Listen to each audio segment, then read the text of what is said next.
Good day, learners. Today I want us to look at the shapes of various molecules as part of their chemical structure. There are four shapes that exist of various molecules. They include the linear or a straight line, and these can be represented using the ball and stick method and the space filling model. Apart from the linear, we also have another shape that is what we call as the bent shape, and can both be represented with the space filling and the ball and stick method.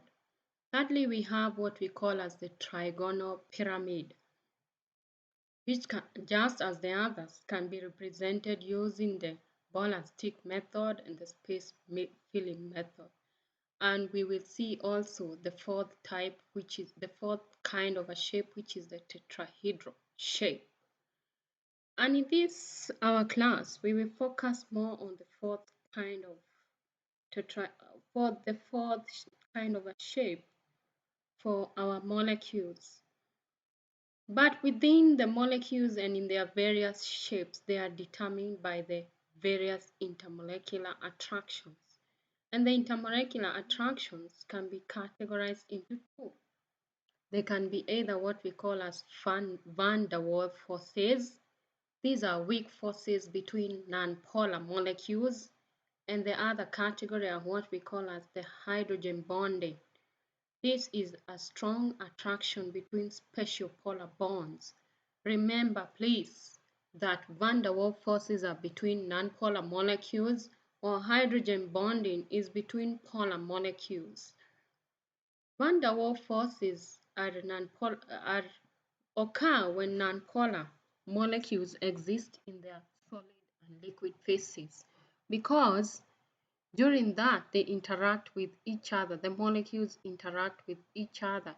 They exist in molecules such as carbon dioxide, methane, carbon tetrachloride, and carbon tetrafluoride, diatomics and monoatomics.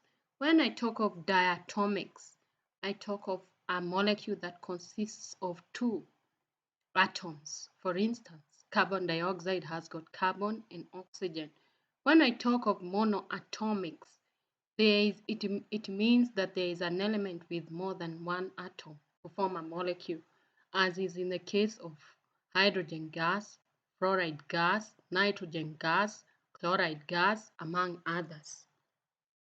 Van der Waals in the periodic table is that the van der Waals forces increase with increases in molecular mass.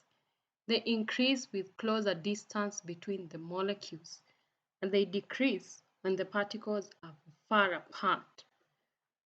Let us look at the other category, which is the hydrogen bonding, and we have said it occurs between polar molecules and there are strong attractions, similar to those of a magnet. They occur only between hydrogen of one molecule and nitrogen, oxygen, fluoride, or fluoride of another atom. They occur between hydrogen of one molecule and nitrogen, oxygen, fluorine of another. Let us look at the case of hydrogen in water. Water has got an oxygen atom and two hydrogen atoms. Once in a solution or in a liquid phase, is that there are many of these structures of water. And within these structures, of course, there will be hydrogens that will be interacting with other hydrogens. Look at this case where we have a hydrogen bond between a hydrogen molecule of one water atom and the oxygen atom of another. This is what we are referring to as a hydrogen bond. It is formed between hydrogen of one atom, hydrogen of one molecule, in this case water, and either nitrogen, oxygen, or fluorine atom of another. In this case, we are saying that oxygen is the one that forms a hydrogen bond with a hydrogen atom from another water molecule. Hydrogen is shared between either two oxygen atoms, two atoms of nitrogen, and two atoms of fluorine of two different atoms. Remember, if I was to represent this in a Lewis structure, is that That means that there will be two molecules of each one of these, and they will be interacting with one atom of one hydrogen atom of another, and one either oxygen, nitrogen, or fluorine of another atom, just as we have represented in the case of water. Why does hydrogen bonding occur between nitrogen, oxygen, and fluorine? The reason is because they are small atoms, number one, and as such, they have a very strong nucleus with a very strong positive charge, and hence they are powerful atoms.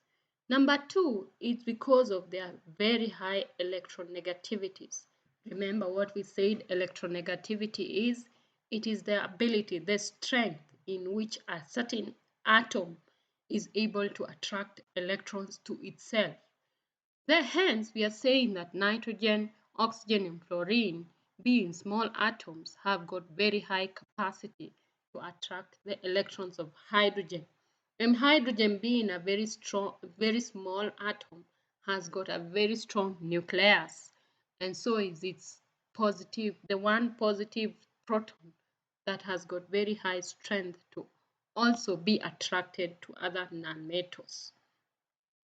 Intermolecular forces, what we are calling as either the van der Waal or the hydrogen bonding, they have got the capacity to influence some chemical properties of molecules. These include their boiling point, their melting point, or their low vapor pressure, or slow ability to be slowly evaporated. So when you look at these elements, which one do you think has got the highest boiling point and why? In this case, hydrogen fluoride has got the highest boiling point compared to ammonia and water. But why? Why is because fluorine has the highest electronegativity. So hydrogen and fluoride will form a very strong bond, and it therefore needs a lot of energy to weaken the intermolecular forces and boil both the hydrogen and the fluoride in a hydrogen fluoride bond. Another aspect I want us to look at, and it is related to tetrahedral shapes of molecules, is allotropy. But what is allotropy? Allotropy occurs when an element can exist in more than one physical form in the same state. That is, it is said to be allotropic, or it exists as a polymorph. Each of the physical form is what we refer to as an allotrope. Examples of elements that exist in allotropes include sulfur, tin, carbon, and iron. Remember when we talked about iron 2 and iron 3, we talked about polymorphism. But in this case, I want us to look at the polymorphism of carbon. Carbon has got two polymorphs, or two allotropes, what we refer to as diamond and graphite. And you will see that the only difference is the arrangement of atoms within these two allotropes.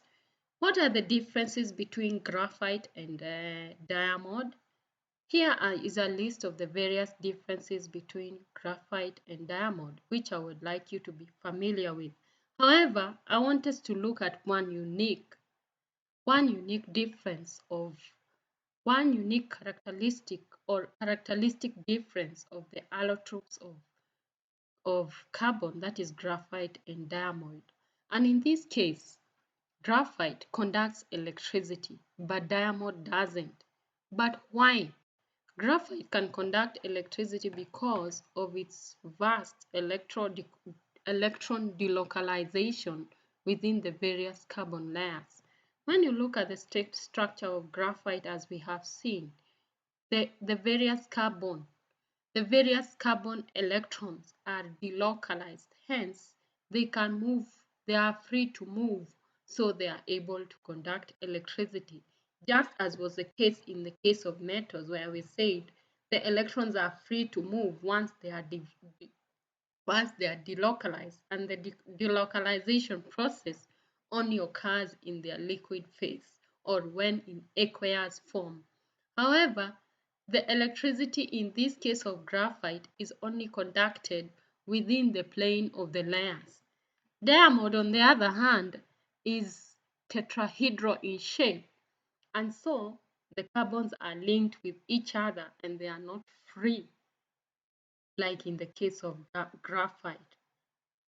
Okay, that is why graphite is used as a lubricant and diamond as a cutting abrasive, for reasons that graphite can conduct electricity and its carbon electrons are delocalized, while in the case of diamond, they are not. And that is the end of today's class. Thank you.